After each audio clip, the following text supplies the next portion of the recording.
everybody across the planet. This is Heather Lockey with Lasting Conversations, and I'm so excited to be with this amazing couple all the way in Malaysia. We have Kathleen Plumley and Norm Bauer. Hey, guys. Good morning. Good evening. Good morning. Good evening. It's absolutely wild that it's about the end of the day here in Florida, and it's already tomorrow across the world.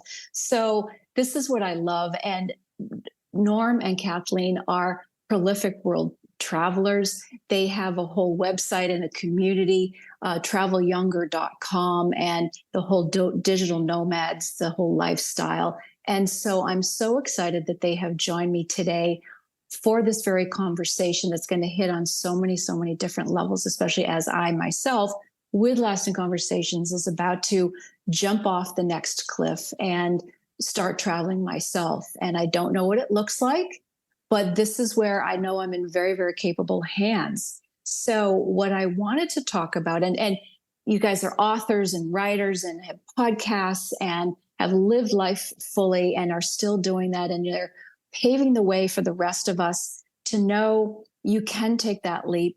There is no age limit. You can afford it.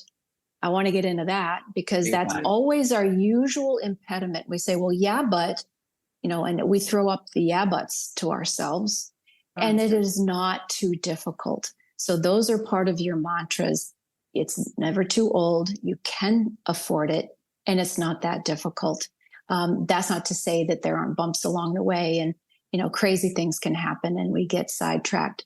But the first thing I want to talk about, because in the beginning, it's time to leave our comfort zones. So let's talk about that. And the part of that I'm going to say is we have been connected by a mutual friend and Jane, and that her husband, Dave, has passed away a year ago already. And that, Norm, you and Dave were almost childhood friends. You were high school friends. So in talking about life and community and the things that we think are tethering us to certain locations, that's what I also want to talk about in terms of you have your thread of community and your deep well of friendships and family, and then life happens and it's time to move on. So welcome, and just start sharing. The microphone is yours. And sometimes even you move on before something happens. That's right. You were saying, we're drawn. For me, I've been drawn to travel like this since I was a small child. So when we met, and he said to me within the first couple of weeks of us meeting, I need to let you know I never traveled much, but about 2 years ago, I went to Europe and I've decided maybe I just want to get out of the country and travel more around the world. And I'm like, you've met your match. Call anybody that knows me and they will tell you that's all I've ever said. I'm going to live in this country. I'm going to live in this country. And I knew it somewhere deep inside of me. I just didn't know how it was going to happen. And I had gone through a divorce and I really wasn't in a financial position that I thought I could do this on my own. So you don't know when that's going to happen. It doesn't take necessarily, where you've this major life-changing, whatever. Yes, it doesn't. Well, it sort of did for us because we met but still, it doesn't always take that. And for me, I had just gone through a divorce, so I had already downsized and left everything in Florida. So I pretty much didn't have a lot of possessions besides my car, my clothes, and some pieces of furniture. He, on the other hand, had to, get rid of his apartment, and it was a little more difficult for him. Yeah, I mean, I was married for 27 years, and in 2013 went through a divorce and left my house and had the big 4-bedroom house with the nice car and the 3-car garage and all that, and became a minimalist to the nth degree. And so I only acquired what I needed to as a single man. And initially that was nothing because I shared a room. I rented a room from someone else, and then I got my own apartment. But still, I only got what I needed to. And so, when we met and I said, I see something here, you see something here, but if traveling is something that's not interesting to you, I want you to know this is something I'm interested in pursuing. It was still a random thought at that time. And she said, yeah, you got the right girl. I'm like, all right, cool. And it just so happens that we met November 17th of 2017. And I already had a trip booked to Barcelona, Spain for basically almost 2 months down the road. And long story short, we ended up going together. I had to make that decision. Do I want to ask this new woman in my life to travel with me internationally, who we didn't even know each other? And that's kind of how the whole travel thing started. But I want to go back to what you said about community, because that really struck a chord for me. When we're young or younger, we think that things are going to remain the same for a certain period of time. And we have our families and we have our childhood friends, and then we transition into high school and the young adulthood, and we have our friends, and nothing remains stable in life. It's all fluid. All fluid. Our friends come and go. I mean, I have a few friends that I still have from my childhood, but not very many. And so the only thing you can depend on is your capabilities and your ability to be able to transition healthfully without trying to attach yourself to the past. I love that expression, you can't go home again, because for anyone who is of our age, and if we go back to those hometowns or the towns or the homes that we used to live in, we look at it and we go, oh my gosh, look how different it is. I can't believe that home was so small. It felt like a mansion at that time. And I think something that we've learned after 6 years of travel is this is home. Wherever we are, it's home. You know, if it's a small room in Ecuador, and we're getting up to go to Machu Picchu and it's just this little 2-bed and 2 nightstands, that's home. Yeah. If we're in a big apartment and have 2 bedrooms and 2 baths, that's home. If we're in a tent, which we haven't been, but it doesn't matter. You know, we're going home. Yeah. We have Because several home homes. is where, and then people say that, home's where your heart is. Yeah. And when you travel like we do and your heart is about this, that's home. When we came to Asia, this was a 1-year experiment. I didn't think it was going to be 1 year, but she did. I did. I thought it was going to be 6 months, 12 months, 6 months, 9 months. He was because- saying 3. Yeah, I mean, our first experience with Asia was January of 2020, just as the new decade was starting, before COVID ever reared its ugly head. And our first stop was in Bangkok, Thailand, which is a megatropolis with 22 million people, and it like totally blew me away, The culture. not in a shock. good way. Yeah, the pollution, the culture shock. Yeah. It was our beginning of coming into Asia. Yeah. So I loved it. He did Yeah, not. and so before we got here, we had 2 concerns, both of which were unfounded. The humidity, which has been manageable, probably not as bad as Florida, Yeah. probably not as bad as Texas or a lot of Yeah. the southern states, and bugs, specifically mosquitoes, because we have horrible mosquito problems when we lived in Mexico. But neither of those have been an issue, and our 1-year experiment is now coming to an end. But we came over here with the intention of where are our homes? Because we wanted to find 4 different places that we could go to for 90 days at a time, because that's a typical For visa later. period. For later. Yeah. For later. We wanted to Mhm. prepare for Yeah. later. Because we aren't looking for a specific second home, and that's a whole other conversation. A lot of people, when they decide to make this big step, they want a second home. They're going to one place and they want to live there. And in many cases, they don't even investigate other options. And again, that's a whole other transition we can get into. So the Malaysia piece, the Asia piece, have you been over there at least off and on these last 4 years? Or this has been 2024 experiment? Yeah, we As came you're talking over about. to Asia a year ago. Okay. We had been in Europe and we decided to come to Asia and explore it because I wanted to see if he could learn to love it like I did, because I really loved it. And we went to Paris to come back to the United States to see my kids. We ended up getting married and Did you and get then- married in Paris or We got- in the States? yeah, we got United married in States. the United States with my kid. Nice little park. It was very simple. And then we went back to Hawaii because he had a timeshare he wanted to show me that I'd never seen. And then we went from Hawaii, we caught a one-way repositioning cruise to Australia. Australia, which allowed us to stop in Tahiti and New Zealand and Auckland and just really have a new experience. And that brought us over to Asia. So we've been here since last. Yeah. November November beginning of- 2023. And we've been to 4 or 5 different countries, and truly we've loved every one. Right. Some we've loved more than others, and some we still need to experience more to see what other cities. Like we're in the city of Kuala Lumpur, Malaysia, which is a big city, but not an overwhelming city like a Bangkok or like a Right. Tokyo or something like I that. love it. And yeah, she loves it because you can walk places and you can shop and you can stay inside tunnels and not have to be exposed to the outside temperatures. But, you So know, I get my exercise without having to be sweating everywhere. yeah, we recognized when we first started back in 2019. This was our life plan. We had no intention at that time, nor do we now, of returning to the US. So we knew this was a one-way trip outside the US. The question is where do we go? How long do we stay? And what's going to resonate with us? And we love Eastern Europe, the Balkan countries. Yeah. And the two things that drive us are temperature and finances and budget. And we have found lots of places, ladies and gentlemen, in the world where you can definitely afford to live far more cheaply than the United States And well, and a much more healthy lifestyle because this travel keeps our minds active, keeps our minds young. but with that being said, this lifestyle is not for everyone. Our lifestyle is all about learning to let go, flow, and choose to be happy. That has become my mantra. I wrote a little book. I've never done anything with it, but that's really what I had to do the whole first year because you have got to change your mindset. You have got to learn the things that you thought were important, the things that matter to you.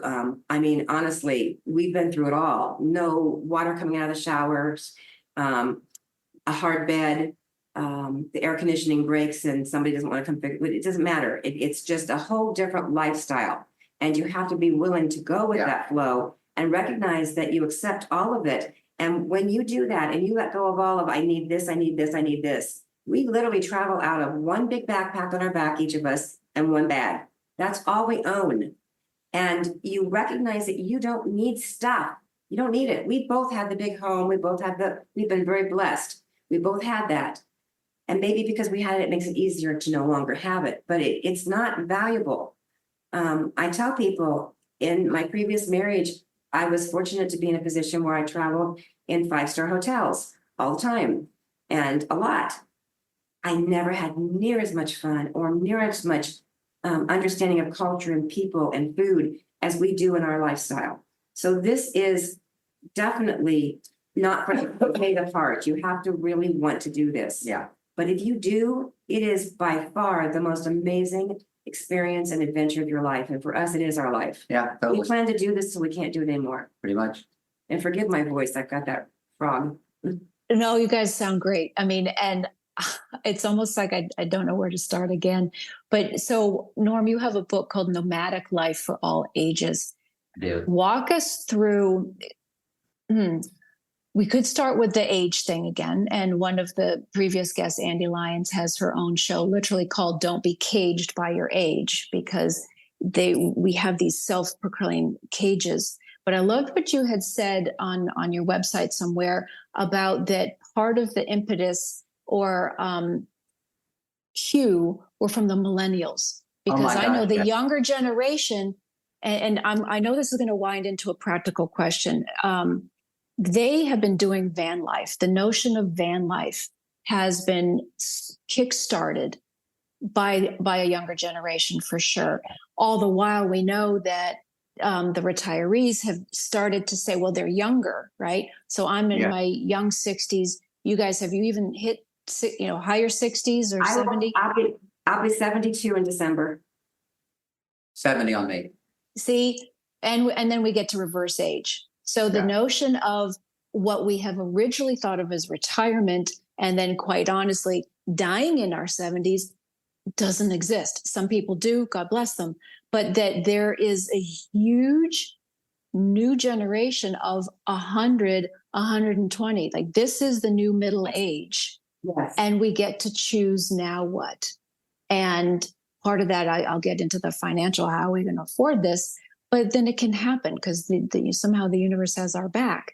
But so tell us about your first cue from the millennials and the people that you've met along the way. Are they a combination of the older generation, younger? Who have you noticed are on maybe their own spiritual journey and it's just a little bit of a walkabout versus those who have literally taken a leap? Because it seems I won't even say I'm at that juncture to say, well, I'm never coming back to the States. All of this in due time. I'm loving that it's going to be something new and to brush up on languages and to take lasting conversations, which is the whole thing is bigger than me, to make it bigger than me, do the global thing, and have the that kind of a shakeup to be part of a broader planet together. So, we all have our own motivations for what we do in life, not just Right. travel. Right. It's somewhat self-serving because we got to find what we want to do. As Kat always Right. said, tell me what you want. If you don't ask what you want, you're not going to get what you want. In my particular case, as a baby boomer, I bought into the whole work your ass off your whole life, retire when Yep. you're a certain age. And my career really started in my mid-20s in real estate. And I was in real estate for several decades in Southern California, where real estate there is a kind of a game because you weather the ups and down cycles of appreciation and recession. And Right. you know, you ideally want to buy when it's low and sell when it's high. And unfortunately, when you're in the game, you don't always get to participate in that game because my income fluctuated dramatically. And I was able to accumulate money over the years, but never to what I thought I was going to accumulate when I was in my 20s, when I had this grandiose vision of retiring with this and with that, the next thing, because that's the American dream. You want to quote Well, unquote, it's part of, I'm sorry, it's sort of blurting in about if part of the game is chasing the carrot. Did you feel that you were chasing the carrot. constantly chasing a carrot that Sure, may or may yeah. not ever land? And for decades, even before our generation, you work hard, Yeah. you're 65 and you go play golf or you garden or you Right. visit with your friends, and then you hopefully die a happy person. I think it's different for men and women too. I was raised in Ohio and I was raised as women are not as, they're not looked at as same as men are. I wasn't able to go to college. I went to college on my own, joined the army so that I could actually go to college. But in my household, you know, the boys got to do things the girls needed to do. So I didn't Right. have succeed, make money. I had more of the expected someone to take care of me. Ha ha ha. Yeah, that doesn't work. And I was driven by money as a young real estate person in a very affluent industry that I didn't necessarily get to participate in Southern California. I saw people making lots more money than me. And I wanted my share because that's the way it is as an entrepreneur for many, many years. And so I weathered the ebbs and flows of the industry. And then, of course, the recession of 2008 happened and that slammed me into a wall like so many other people. And over the past 4 years, it all disappeared. My income went from substantial to non-existent. My house soon went by the wayside, my marriage, my investments, my real estate portfolio. And here I was at the age of 58, 59. And I'm asking myself, all right, so what does the rest of my life look like? And what do I want to do with the rest of my life? And I hadn't a clue. When I got divorced in 2013, I had less than nothing, but I know I wanted fun. I know I wanted laughter. I know I wanted adventure, and I know I wanted love. And it just so happens that I found a niche industry where I was able to position myself fairly well. And I wrote for a magazine and I started a podcast. But more importantly, I ended up being a speaker in that niche industry. And I was always out pitching myself to be a speaker at different events, including international events. So my life transition happened in the summer of 2016 when I was invited to speak at 3 different events in Europe. Now, mind you, I had been to Europe one time, and that was in like 1996 when my ex-wife and I chaperoned our daughter. She was in a Latin class, and her Latin teacher took her and about 20 other kids to Italy. And it was a very highly escorted trip from one city to the next city. And I loved Italy, but it didn't really like compel me to say, I got to come back here. But in 2016, I came to Europe. I'm 62 years old and I am scared shitless because I get out of the airport in Amsterdam. I'm looking at the sign of where to go, and all the letters of all the cities are 15 letters long. And I'm trying to figure out how to negotiate to the hotel. And I'm fairly technologically savvy with this little sucker. And this is the best thing that travel ever invented. But long story short, over the course of the 19 days, I was in Amsterdam and Warsaw and Ireland and Prague and all that. And I'm like trepidatious. And meanwhile, these kids they're going through turnstiles and they got their earphones on and they're going into subways and they're going into airports. And they're like, they look like experts. I need to travel like them because they make it look so flippin' easy. And here I am scared. So when I came back, I had a conversation with a fellow writer who was in her mid-20s. And I said, you go everywhere and I can't figure out how you do it, how you afford it. And so effortlessly. So she kind of gave me some insight. And I said to myself, I need to travel like the millennials because they are the new generation. And it just so happens that I'd done a lot of research on the generational differences from a business standpoint. A lot of baby boomers have millennial bosses. And that's a real real ripe conversation because that doesn't work so well. And so I was familiar with the way the millennials thought, but I didn't know how the millennials travel. But the truth is, they're fearless. They're fearless. They'll stay at a hospital that looks like crap. They'll go on buses that, you know, look like they barely are going to make it. But meanwhile, people, when they get older, we have more fear because we know of the danger. I know when I was in my 20s, I thought I was invulnerable. I was Superman and I would never get hurt. And 2 shoulder breaks later, you find that you can get hurt. And when you're older, I think that you have become accustomed to a lifestyle. And if you're not willing to give up that lifestyle, then yes, this could be very expensive. I mean, if you want to travel like you're accustomed to when you're As a holding down a tourist. job as a tourist, it's not going to work. Right, We're travelers. Travelers are way different than tourists. right. We see stuff, we go to places, but we do it much differently. And we don't have to have all the wonderful stuff. You know, we stay at Airbnbs, we stay at booking.com, we stay at Agoda, we stay at Pantheons. And like I said, we stay at really nice places. And because of his writing, we have been really blessed to be able to stay at some really amazing 6-star hotels because the doors have opened up for us. So we have both, but we're willing and we accept both of those. We're not, oh my gosh, I can't stay here. There have been places that we pulled up in front of in our Uber or a bus or whatever, walked over and I went, oh, there's no way. There's absolutely no way I can stay here, especially when we first started. And we would walk into this horrible looking neighborhood and there would be this beautifully nice, clean, very amazing place. Now, was it a 5-star hotel? No, but it was absolutely perfect for what we needed.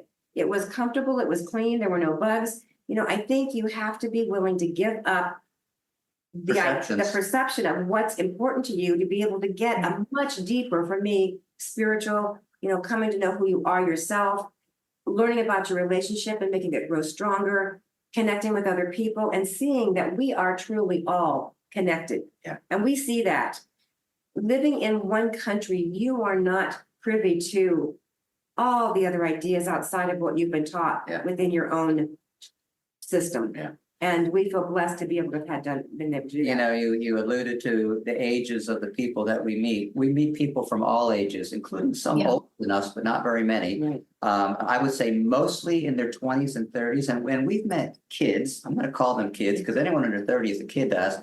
We've met kids in their young 20s who are traveling alone, especially a lot of females. And I'm like, God bless you. Because when I was that age as a male, I don't know if I would have had the confidence. And as a female to be able to do that, geez, And a lot of older female women. A lot of That older blows me away. Women my age, you will be with good company, by you the way. will. There There's a are lot of women in their 50s, a lot of women in their 60s. so many. Yeah, So many. Lots, because they realize that they don't need a man to help them do this. They've maybe come out of a marriage or a divorce, and now it's like for them to find themselves to bloom, like eat, pray, love. But when you also meet these people, whether they're old or young, if they're doing what we're doing, there is no generation gap. No, We connect all levels We with really the do. young. In fact, the young seem to really enjoy they it. do. They just They think love. we're cool. They think we're cool. They want to be able to do it when they're Yeah. our age. They're excited. They want to learn more from us. They want us to talk to their parents. Yes. Because their parents are sitting home watching TV. Yeah, yeah. So we have so much fun. We meet so Yeah. many different people. Yeah. Who are just really enjoying this and more than happy to discuss. This is how we learn. Yeah. By all the people we meet, they've been here, we've been there. We talk about this was good, this is what happened over here. This is our perception. It may be different for you, but this is what we've also heard from some other people as well. And that's how we end up going to certain places. Yeah. Because we'll hear maybe 3 times in a row, like, you know, we've been struggling with India for a long time. A long time. A long time, from the beginning. I really don't care about going to India and I really don't care about going to South America. If we get there, great, but it wasn't really high on my list. Well, Okay. we now went to South America. He went to Ecuador. Well, I went to see my grandbaby, new grandbaby. And then I went to Peru and we went to Machu Picchu and I'm extremely happy. The experience was amazing. Not necessarily my cup of tea, South America. What was the other thing I was gonna say? I lost my train of thought. There are most places we have absolutely loved. There's only a few places Yeah. that we've had, only a few, because I've been to about 54 countries now. We're dominating the conversation, so don't want to. No, well, this is the conversation. So Kathleen, you just said you've been to 54 countries and Norm, how many? About the have- same. about the 14 same. together. We We've went been 43 and together. about the same separately. Yeah, yeah, But different countries. right. In different countries. I've been to So this- Scandinavia, he's not. He's been to Iceland, I've not. I'm in the Dubai. Well, okay, so now I have two questions at the same time. Kathleen, I was going to ask, what is your, did you have a professional background? Norm talked about his and the writing and all of I that. was a nurse. A what? A nurse? I was a nurse, and I was a hospice nurse for many years. Oh, and I okay. went to Nurse, yeah. Thank you. And I'm nodding like that because even before we started talking, you were saying you come from the heart and the head, Norm, and that you guys make a perfect couple. But I just got this sense of, is she a therapist? Is she, because you come definitely from heart. Oh, okay. So Well, if you were, psychology, so I had psychology, nursing, Yep. so they go Yep. together, and they really worked well in Alzheimer's and hospice. So perfect. Beautiful, beautiful. So I think one of the questions, Leapa, from that, you're talking about places, and do certain places resonate? Do certain places, I know for myself, if I get to such and such a place later. So right now Right. for me, it is going back to Europe or starting in Yeah. Paris. Yeah. That said, so do you have some places that just hum? I call it a hum, where you can feel it in your bones, you feel it in your body. There are places in Massachusetts that I just have to sit here for a while because that's a home base to me. Do you have physical locations that each of you, either together and or separately, have that in visceral resonance that I have to be here and I just, everything about it speaks to me? I don't know if I have it quite to that degree because I'm not quite as engaged with that level of vibration, but there's certain places that really resonate with me. Right. And primarily that's Eastern Europe because of my background. My mother was Hungarian, and for years she wanted to take me to Hungary, and I foolishly, did not do that. So I like Eastern Europe. It just calls me as an Ashkenazi Jew. These are my peeps. And so it's like that whole area around there really speaks to me. And I think Europe calls more people than most other places because as Americans, it's a 5-hour flight. And we always see pictures of Italy and France and Greece and everything. And, it has this romanticism about it that. and it is. It really is. I It mean, is. there is such a feeling. It's like we lived in the country of Albania, which I would bet a lot of people listening to this right now don't even know what Albania is. Albania? Yeah, and Albania is in the Balkan region. It's adjoining. It basically connects to Greece and it's across the ocean from Italy. But it's not. It's Europe, but it's not part of the European Union. And when you're in Albania, it just feels different than when you're in Greece, which you can get to in a 20-minute drive. There's such a history, and that's what really called me when we first started traveling. A little town outside of Rome called Tivoli, Italy, was the second place that we lived. And Medieval. It was a medieval town. yeah, the place that we lived was 500 years old. Heather. It was a cave. It was 500 years seriously old. Like a cave with a little furnace inside, Yeah. and it was just charming. And That's where you lived. The whole Yeah, place is that's that you called lived the in a cave. cave. It was a one-bedroom apartment, yeah. It was a one-bedroom apartment, yeah, bedroom apartment, but it was like a little cave. It was, only window was in the door. And it was quite charming, but quite different, but it was so amazing to be in this town. But check this out. So this town is 600 years older than Rome. This is Oh where my. This is where the Wow. people who founded Rome used to have their summer residences, and then they founded Rome. So we're talking several thousand years ago. And so the idea of being in a place that's older than the United States of America and to live in a town that's older than, over than the millennial generation, it just blew my mind, and it still continues to do so. It's like history. I love the archaeological museum because they really speak to me when I think about how long we as a civilization, as mankind, has been on the planet, and yet how far we've progressed, but yet how little we've progressed. And I think the difference when we talk about me being more heart, he being more head, you can hear he's into history and all that. I'm more into the heart part. So for me, one place that I found that I absolutely resonated with was Menorca, Spain. It's an island off of Spain. I think there are 3 islands: Ibiza, Mallorca. Yeah. It's Menorca, and they've done very little tourist modernization.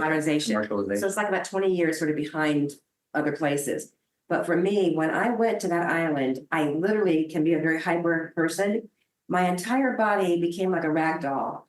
And my energies just calmed and I just did not want to leave. It was just absolutely amazing. However, Menorca is quite expensive for housing and for food and because Relative to our Relative travel to our- schedule, yes. not to what most Americans might consider I- a vacation yeah, destination. vacation there would be Mhm. fine. You've got the extra money and you want to spend a little bit more, but actually for us, because we have a certain budget that we try to stay within. And we were able to do it at that time. We also, I am drawn more to people and culture. And I absolutely love Bali. The people in Bali were so, I call them, they're the most sincere, sweet people I've ever met. We meet people who I call saccharine. They're like pretend sweet. They do everything, they say everything, but you can just tell, or I can It's tell right. it's fake. Right.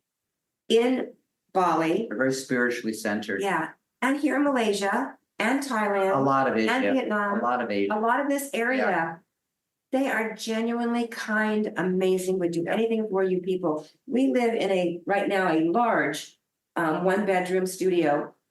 And we have 2 people. We have our little maintenance guy who takes care of everything, and then we have our housekeeper who comes as often as we want her to. And by the way, we don't typically have the benefit of having a housekeeper. This is a luxury for us to have this kind of service. Normally, we have to fend We for have a few ourselves. luxuries lately. We Yeah. stayed in an amazing resort right over the ocean for almost 2 months also. We've been finding some really amazing. Yeah. But my point is, they are the most helpful, sweet, Yeah. kind, gentle people. Yeah. And so for me, being drawn to a certain country, that makes a huge difference. Yeah. And so we also love Croatia, both of us intermittently. We Yeah. are just love Croatia. But again, Croatia has all of a sudden over the last 10 to 15 years come onto everybody knows about it. And it's just becoming so touristy and so crowded and so much more expensive. So when we first started going there, it was very reasonable. And the last time we went, it was like triple what it was the first time. That's, Mhm. yeah. It looks beautiful. That'll be a bucket list at some point as well, because it amazing. looks I recommend extraordinary. Yeah, it's amazing. So I wanted to Yeah. spell a couple of notions that you addressed at the beginning. One is it's not too expensive and it's not too difficult. The age factor, understand, ladies and gentlemen who are listening to this from every age, you go at your own pace. You don't have to have a rapid pace and go from one Right. place to the next on a weekly basis. You know, we normally, when we first started, 6 weeks at a time, that was our goal. And the first book I wrote was called Traveling the World 6 Weeks at a Time, because 6 weeks gives you a nice long period to get integrated with the community, know your way around And it gave us 2 places within a within a year 90-day Within a- period, right? because of the Schengen. Yeah, so everyone travels at their own pace, and I always tell people that you don't have to jump in with both feet like we did. For anyone who is looking to travel, keep your house, rent it out, keep it empty, whatever you want to do. You don't have to sell lock, stock, and barrel and say, we're out of here. You know, it's like, that's what we did. That's what worked for us because we had no attachments. We had no kids to worry about, no grandkids to worry about. I have kids. Yeah. I just have to worry about them. They're older and they're very, very supportive. Yeah, and as far as affordability, living in Southern California with an egregiously high lifestyle, I knew that it would be a struggle. I could survive, but that's what I'd be doing. I'd be surviving.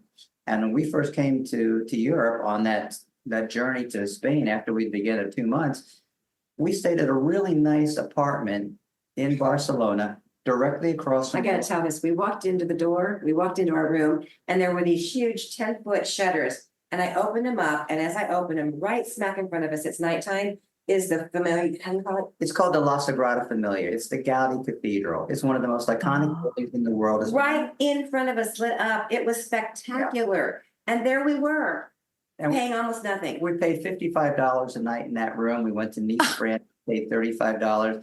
So that was like the genesis of a very, very, very brief conversation. Like, Yeah, look what wow, we do. wow, look how cheap it was. And then 6 months later, when we went to Spain and Portugal, We decided to For spend 6 weeks. 6 weeks to see if we could actually travel together. yeah, Because our first trip was a little bit difficult. yeah, And so that 6 weeks, when we were in Menorca, I knew I'm doing this. I've been wanting to do this my whole life and now I can see I can do this.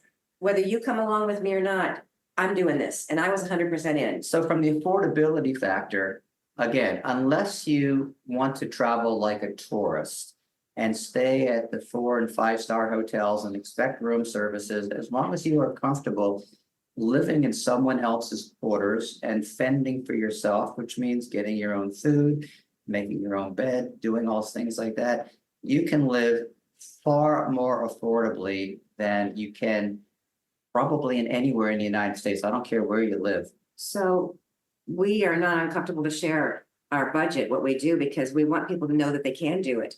We are both on Social Security and we live on our Social Security. We don't touch our savings unless we absolutely have to. Yeah. And we've only had to hit it once, and that was because of the cruise. Right. Because we wanted to go ahead and take that long cruise across, so that when we went into our savings. Yeah. So we live on about 3,000 or less a month. Yeah. And we live comfortably. We do not suffer. Just to kind of put things in perspective, when we first left, we had a monthly budget of $1,000 a month for lodging, just for lodging. There's a few times that we went a little bit over that, but we were usually able to stay under that. And then the real aha moment was when we went to Turkey, and then we went to Albania. And in Turkey, we spent like $500 a month. And For in a Albania, 2-bedroom, 2-bath, right directly across from Corfu, we could look out with the water, and Corfu was right across from us. yeah, so we realized that like, oh my goodness gracious, we don't have to worry about $1,000 a month. We can do it for almost half of that. And so when we came to Asia and realized it was cheap here too, I mean, we had a beautiful, beautiful place in Da Nang, Vietnam for basically like about 450, About 450 including with it. utilities. Yes. 3 blocks from the ocean. Anyway, the bottom line, guys, is that it's far more affordable than you would think it would be. Yeah. That's extraordinary, and that's always good to know. And so, in terms of some of the practicalities, are you still working? You have your website group and things like that, or how do you love to spend your days? Actually, Good. It starts with coffee usually. That's with coffee for me. I'm a Yeah. coffeeaholic, but I've been doing better. I've been doing ginger tea for quite some time. So I'm now breaking them up between, but for me, it starts with coffee, and I'm usually at a coffee shop and I'm writing. He's usually in the room. He likes to, So I'm a gym rat, and that's been one of Yes. the biggest challenges is finding gyms everywhere, especially when we stay Right. short term. But fortunately, here in Kuala Lumpur, I found a really nice gym. So I hit the gym as often as I can, and I do write for several travel magazines, and that keeps me busy. And I have just different projects going on. I communicate with different people, and as a writer, I'm always having to put myself out there, trying to find new writing opportunities. Over the years, I've written like 3 or 4 books, and that has kind of keep me occupied. But right now, I've got what I call major projects on the line, and we've been here for almost 3 weeks. I went away for 5 days to the island of Bali for a motorcycle race, and she was here and took care of herself. And then, unfortunately, we both have had this little bug going on. But I want to go back to that for a second. Something that's important too, because we travel now for 6 years together, we had to learn about the 24/7. I mean, especially through COVID, but everybody got to see how that's like, but we do it. Right. We're always 24/7. So we had to learn that it's okay to sometimes take a small jaunt here, a small jaunt there, so that we can have that time alone. It really helps us to appreciate each other more and just have some time alone to sort of calibrate, I guess is maybe the word I want. And it's good for us. It was so funny. One of our friends got a hold of me because she saw him write that he was in Bali. Is everything okay? And I said, of course it's okay. He's just gone off to a motorcycle race. yeah, And I think that maybe some people already do that, but that wasn't something that I was ever used to. I was used to always, being together, and it wasn't okay to do these individual. We don't do it often. Just we're both very independent people, and we like our time alone, and we like our time together. And as she said, it's kind of been a transition, a little bit of give and take that has learn a lot. developed over the years. Yeah. Well, and that's beautiful. And I think any relationship, that's the best way to do it. They let each other breathe, right? And you don't have to be. Excuse me. We talk to other people who Yeah. do this, and Yeah. they all talk about, oh my gosh, I just want to kill him sometimes. Right. You literally are together. We've done. It's too much with it Yeah, for it's anybody. And Mhm. right, I used to be tied at the hip before, but that said, we would take a separate vacation, or it's just you have to do that, and And I would never do that's that. that's a whole nother show. But Yeah. still, that's great for relations. But one of the things that is very, very intriguing. So I'm about to spread my wings as a single person, as an older single person. I had my first walkabout when I was 20. So now I'm 61. So this is a whole different thing. And in my 20, I was eager to meet people. I kind of led with that. Came home and did the high school boyfriend marriage for a minute. That's part of a different story. But that said, I am going to be open to meet people, but I'm certainly not going out as a singles scene. Right. You two met, and then within 2 weeks, you started this whole thing. So you were getting to know each other on the road, if I'm hearing this right. That is very interesting to me, how that just landed and came about. And did you, were there stepping stones, or did you literally meet and 2 weeks later you were out the door for a long period of time? Or were there stepping stones? There were stepping stones, and there were Right. big obstacle stones that. There was some almost cliffs. crushed us. There were some cliffs. Yeah. Yeah. All right, so we each have our version of what happened, and it's both the same, but it just comes from a different perspective. When we met, she was not looking for a relationship because she'd just come out of a divorce. I was an active dater, and But were you online? That's the other He was question, because I'm still prolific. Team Organic. I'm still He Team was a Organic prolific versus. dater. we met online. On Match.com, it was a candy store. We met online. Yeah. Let's get this back. We met online, and so there was an immediate connection. It was very Right. interesting, very intriguing for both of us. And so we did our trip to Europe 2 months later, and it didn't work out that well. And then we kind of went through a little transition where we're not quite together, not quite apart and everything. And then we had this, come to Jesus type of conversation, and we got together. So we had several months within California living together, and then we did the 6-week trip. But we also did Sure. other little trips. We went to Catalina, we went to Death Valley. We were constantly doing stuff. Right. We were already starting to do our little travels together. So Yeah. it was like even within the first year we were traveling. Yeah, the 6 weeks that we did, I was invited to speak in Madrid and participate. And so we took that little 3-day event and turned it into that 6 weeks exodus around the coast of Spain. And that went really well. Yeah, that went really well. And that's when the eyes were really open. And then, of course, we ended in Menorca, where she had that epiphany, like, yeah, I'm going to do this, whether you do it or not. And so there's been a lot of changes over the years, of course, in our relationship, trying to figure out how to live together as a couple. Because mind you, we don't have the benefit of a house with a backyard to go hang out in, or a basement to go hide out at. And so we're like together. It's almost like we were forced into an isolation Yeah. capsule and literally had to work through, there were many, many times, and I think he would be okay with me saying this. He was a runner before. If the relationship wasn't easy, he was gone. And so there were many times he was gone. Yeah. If it wasn't physically, it was emotionally. Yeah. And I am much more persistent, and I saw something within us, and I really believed in it. And as long as I knew that he was willing to do the work, then we stayed together. Well, it has been in the last, I think, 6 months. We've been fine, but in the last 6 months, there has been, last 2 months more so even, there's been a huge shift, and we're in a completely different space now. But it took, I believe, 6 years to get here. Yeah.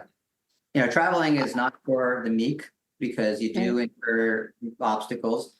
You have to really be attuned to the logistics and the emotionality of it, because the two things you really have to practice is flexibility, because we as humans like to control all the things that we want to control, and you can't control a lot of things. And you have to be extraordinarily patient, Fine. because things don't always happen according to your agenda, regardless of who the you is, because you want something to happen in a certain way, even something like the rains. Like, it rains every day here in the afternoon for a couple hours, and so we've had to learn to adjust our schedule around the rain.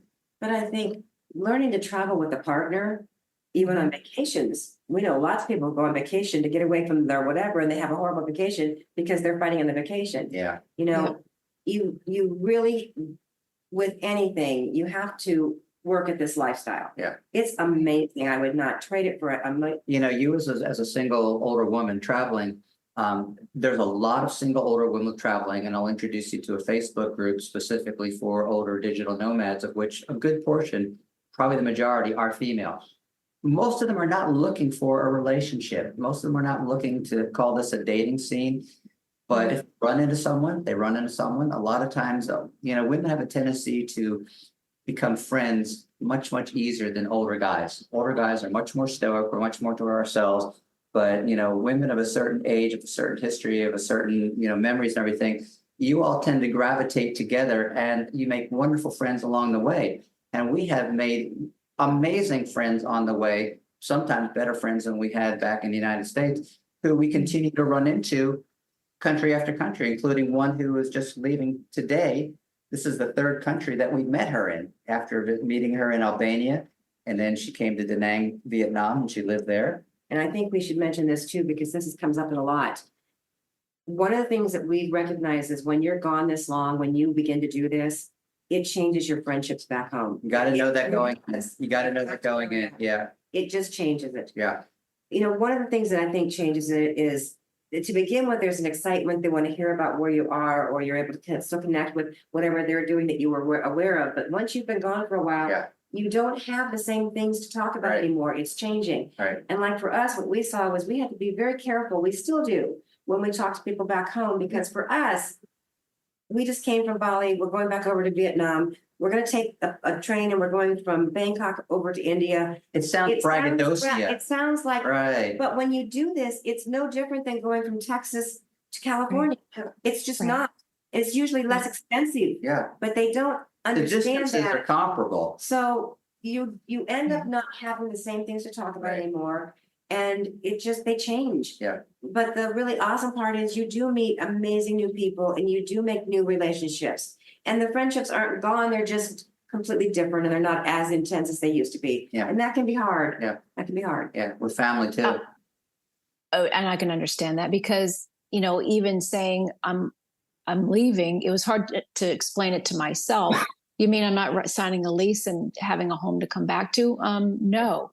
But then to voice that to most people, you have to step out of logic, it feels like. So help me with that. It feels like every piece of this, which is bigger than me, is coming from a whole different space, which is not a logical brain. That said, there's still some practicalities, but go ahead. And, Yeah. and Heather, you have to be totally impervious to the opinions of other people, because other Right. people, so many times in our life, and a lot of people are more bad at this than others, but we always expect other people to agree with what we do or approve what we do, and you can't live with that expectation. There are people who might think you're crazy. There are people who think we're crazy. Some people admire the hell out of us because we're bold and we're brave and we're this and we're that, but some people But it's interesting. are because- comfortable with their houses back there in Ohio, and that to them is their nirvana, not to us. Go ahead. As I say, it's interesting because we meet a lot of people who say that a lot of their friends thought they were crazy. Honestly, we never had that much. Most people were incredibly supportive and incredibly, and still are, Yeah. how amazing it is. Yeah. There's maybe 2%. Yeah, We've run into a couple people who Yeah. have said, even like one gentleman we met in Vietnam, he said, well, I think it's amazing what you do, but there's no way I could ever do that. Yeah, yeah. It just is completely foreign to me. So he couldn't understand it, but he was able to say, I'm glad you guys are liking it. I don't know that we've read anybody who said, I think you're nuts. I think most people, especially older people who are parents and especially grandparents, get the most pushback from their kids and their grandkids.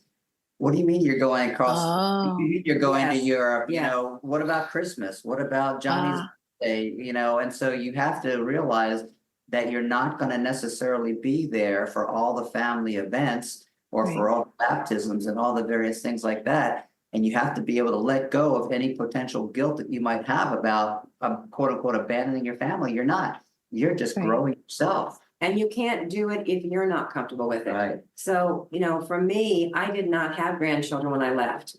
My son, who said he would never get married, he and his girlfriend came to Croatia to spend a couple weeks with us. They went on to get married and immediately had a baby, and she had 3 children. So now I have 4 grandchildren, and my little one that was born is now almost 4 years old in December.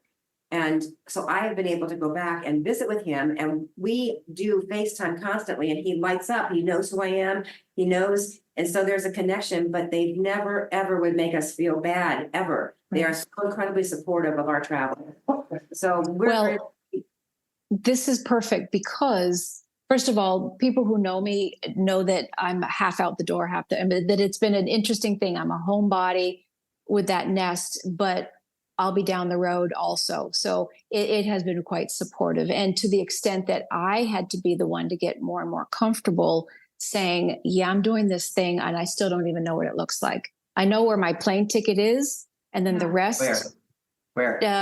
It's Paris. Paris. That's where I just wanted to start in Paris and have a cafe and begin that way. And then the rest will continue. And more people that I know over there saying, "Oh, yeah, that'd be great to see you here," and the rest will follow. Yeah. Right. But still, yes, the logistics of, well, when are you coming back? Are you not coming back? I don't think so. I don't know yet, and I don't have to know right now. No. And that's what we So it's been very supportive. Do they? Yeah. Some think I'm crazy, probably, but for the Yeah. most part, the real cheerleaders immediately can feel it and say, Yeah. "Oh my God, yes!" And actually, I will say, and I'll put it out there, I have appreciated my Earth Angels, who I kind of sheepishly mention it. They get all goosebumps and say, "Yeah," before I could own it for myself. So Right. that's why I mean it's bigger Oh, yeah. than me, because other people have said, "Yeah, that feels really good." Really? Are you sure? Yeah, you're going. Yeah. Yeah. Yes, you Okay. are. A lot of people love the romanticism of doing what you're doing, and they would like to do it themselves, but they know damn well that they can't or they won't. So they're Right. supportive of you to be bold Right. enough to consider it and to, in fact, act upon it. And Right. be aware that as you begin to do this, you will run into things that are scary, that feel overwhelming. And there may be moments where you go, "What have I done?" I mean, there may be those moments. Yeah. But Right. recognize they're just moments. Yeah. Right. You know, look at the moments that outweigh them, and then just take that and just sit in it for a minute. Go, "Okay, I got this." You know, Yeah. Yeah. because It's perfect.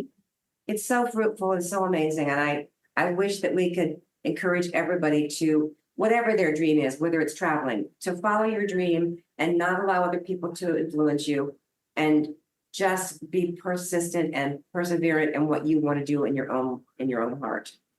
I think that's a beautiful way of, we're going to come up to an hour pretty soon. So bringing it forward for people to step out of fear spaces, to step Yeah. into something new. And like you were saying earlier, you don't have to say all of a sudden, I'm ditching my life and I'm just going to go. It can be in smaller steps. And I have said often on the show, it could be a different restaurant down the block. Do something a little bit outside of your own Yes. comfort zone. Explore a new town or get in the car or do what you can for your moment. And it can be a leap across the world. And maybe that leap is for a week. Take a Right. weekend, take a vacation. There's still plenty of people that they won't allow themselves a moment to even have vacation or take your vacation time.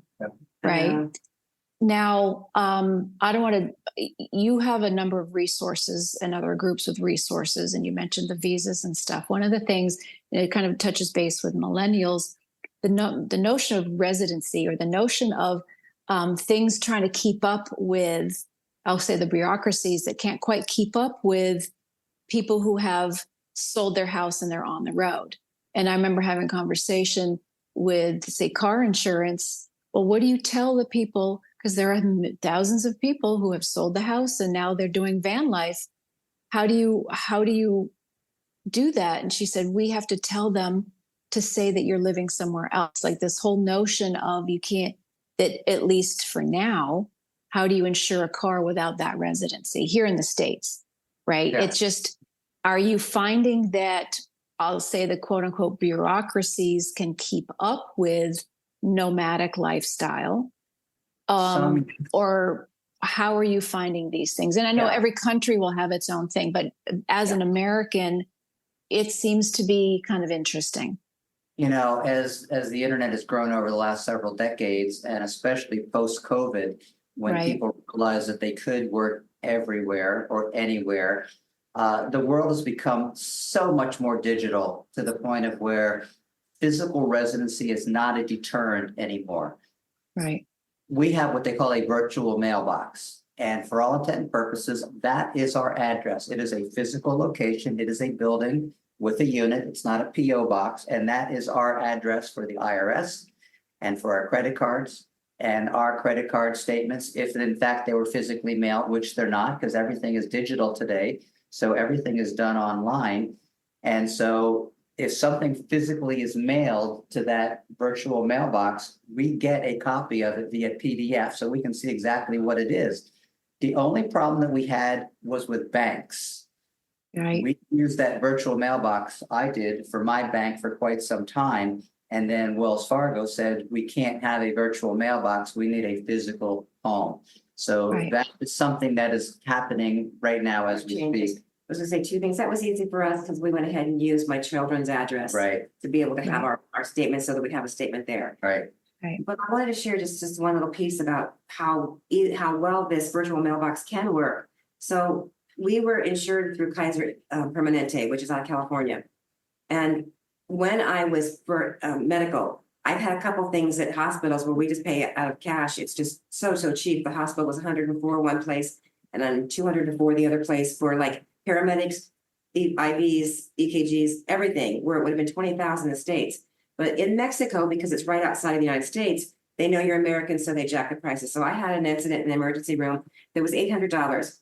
I get a hold of my insurance company and they say, oh, just fill out the form and mail it in. I said, I'm in Mexico, I can't do that. Oh, well, if you wait another week, we're gonna have it online. You can fill out the form online. So I filled the form out online, sent the form in with the pictures that they had requested. They wrote a check. They sent the check to my virtual mailbox. My virtual mailbox scanned the check, both sides, sent it to me. I took a picture of it. I sent it back to my bank and it was deposited. That's how well all of this can work when you learn how to do it. Yeah, it's about understanding the rules of the game and, It's a process of Yeah. learning. yeah, like physicality and having a physical address is not a deterrent. You know, you just have to learn the shortcuts to do it better. Beautiful. Beautiful. What other last nuggets do each of you have for us, for the audience listening right now? You know, And we're on video, so this is a beautiful thing. But yes, for the Yeah. lasting conversations, what else would you like to share? you know, when we were in Menorca back in 2018, we were sitting by the waterfront there, and she said, I'm going to do this. I would like you to do it with me, but I'm going to do it anyway. And I remember thinking to myself, you know, if I don't do this now, I think I was 64. If I don't do this now, and 10 years from now, I suddenly have that realization that 10 years earlier, I could have changed my life, but instead I stayed and went back to whatever my life was going to be. Who knows what that would have been. Right. I would have been forever remorseful. And I didn't, I've lived with regret. We all live with regret. We make mistakes, things we wanted to do differently. And so I think the biggest takeaway that I can offer people is don't let fear stop you from pushing into the unknown. And don't live with the regret of what could have been, because what could have been is extraordinary if you open yourself up to what the universe provides. And we both are, as you can imagine, very spiritual. We just kind of let things happen and we control what we can, and we've learned to adapt to the other things that are outside of our control. And that would be my takeaway, is just do it. Just like the Nike slogan, just do it. You Yeah. need some words, baby? I usually have words. I think I'm tired. I think that, again, for me, it's always much bigger than the travel, because that's just who I am. So if you have a dream to travel, if you have a dream to know anything, you have to follow your dream. And it always comes down to either love or fear. Are you coming from fear, or are you coming from love? And anything that's going to hold you back, I just say, just take one step, just one baby step. Take that step, find whatever it is that brings you joy, brings you bliss, and follow that step. And then the next one will show up, and the next one will show up. But you have to take the first step. So you take the first step and you go, oh, wow. And then something feels good this way. Oh, I think I'm going to do this and follow this one, and then follow the next one. And if it doesn't bring you joy, then maybe that's not the direction you want to be going. So that's how we do our travel. You know, do you want to go here? That doesn't really resonate with me. And so we both have to be on the same page now of where we're going. It has to be mutual. And if it doesn't resonate with one of us, that may change later. But in that moment, that may not be what we do at that The moment. good news is, for anyone who is contemplating making a move like this, you have an enormous support network out there. Yes. there are Facebook groups and there's all kinds of organizations that are designed to support the nomad community of every age. And when we go to a new city, I'll usually go on the Facebook expat site for that city. And I'll just kind of pay attention to what's going on and I'll seek out advice as we need to. So you are not alone. Even if you travel alone, far from it, you are not alone. You've got a big, big support network that is Yeah, visible always to you. there. Yeah. Always there. Yeah. Extraordinary. This is just, it's amazing. And I know there are so many people currently do it or thinking about it or, and More just and more say every yes. day. More and more every day. It is. It is. And we hear So, so many people say yeah. they want to do it. Oh, I really want to do what you're doing, or oh, you're so lucky. It's not luck. There is maybe an element of luck in there somewhere, but it is work. You have to do it. You have to do it. You have to make the decisions. You have to make it, create it. You have to. Exactly. And it's just funny. I always say, now, where can people find you? Now that's kind of almost a trick question because you're going to be a little bit of everywhere, but online or through your work. Do you have websites? Do you have a community group, a Substack, anything like that? Actually, I do have a Substack. TravelYounger.com is our main website that holds our blogs. I'm a pretty consistent blogger on Facebook, so you can look it up under my name or under Travel Younger group. It's pretty active and everything. And, you know, Kat and I've never been super media. I don't do the Instagrams and I don't really post because he posts so much. So if I post, it's just like double. So he does most of the post. So I'm not usually as active. And I'll make the same offer to you as I make to anyone who's watching or listening to this. If you need any help, if you have any questions, we have had countless video calls over the years with someone who just wanted to pick our brains. And we've met with people who have followed us for years who've never communicated with us. So, And they get a hold of us and say, we're in the same place you are. Can we meet up with you? And they're so excited. yeah. And we didn't even know they were following us because a lot of people, we don't push the subscribe or follow button. It's not a big deal for us. Yeah. This is more for us just sharing. And so when they're following, but we don't even know they're there. It's like the RV community. You know, if I was in the United States in an RV, Yeah. I know there would be thousands of people that I could call or count on for help or questions or anything. It's the same thing, just on a global scale.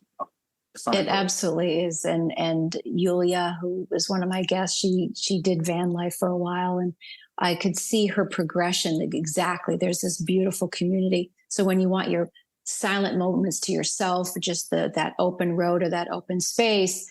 Yeah. And then there are times that you need community, you need nurture, you need to cook together, you need to share, or I love it. I love the different opportunities. And I love that we're in a time and space that it's open to those possibilities. Yes, Kathleen. Yeah, well, that's okay. You said we're getting close on time, so I'm fine. It wasn't important. Don't want to push your envelope on attention. Oh, span. we're good. No, it's did you have one more thing? I was going to talk about, I guess not. It's gone. Okay. Well, we'll just have to continue the conversation and maybe I'll be on a mountain somewhere and we will do this again. And the one last thing I will say is, again, with the millennials or the younger generation, with the technologies, and you're mentioning about connections, so that we know that this is possible, where we can feel as close to somebody. There's nothing like a physical hug and a touch and a cup of coffee or something. Yet those babies know you as a grandmother.